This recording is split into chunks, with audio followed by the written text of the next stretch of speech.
Okay, Adi, we're now here at San Pablo, Laguna. What food did you like most? Corn dog? Corn dog and then cheesy kamote. Wow, cheesy kamote. What about this one? The, how do you call it? Cassava cake. What's in it? Cassava cake, like some, Buko. yeah, buko too. Yeah.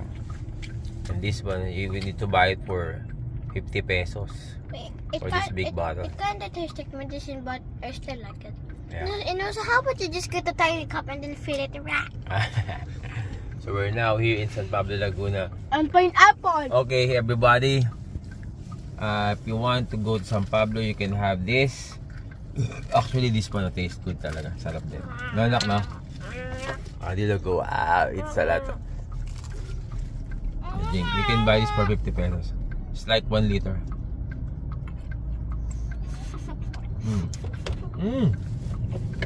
Be careful, anak.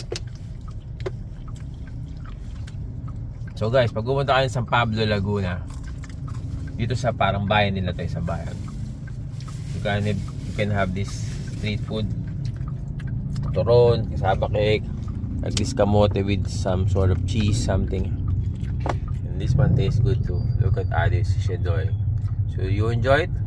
You love Philippines? Yes. Yeah. So follow us guys, ha. Next time. I love Filipino street food. Next time we're going to visit another place and we're going to share you all the food there, the street food especially. Actually this one, you can buy this for 100 pesos, medyo expensive, pero okay lang. And that one, you can have it for 20 pesos, this one 50 pesos. You have the corn dog eh. At natira sa corn dog, stick na lang. Oh no. Because Adi had it all. Okay, thank you for watching. Bye-bye.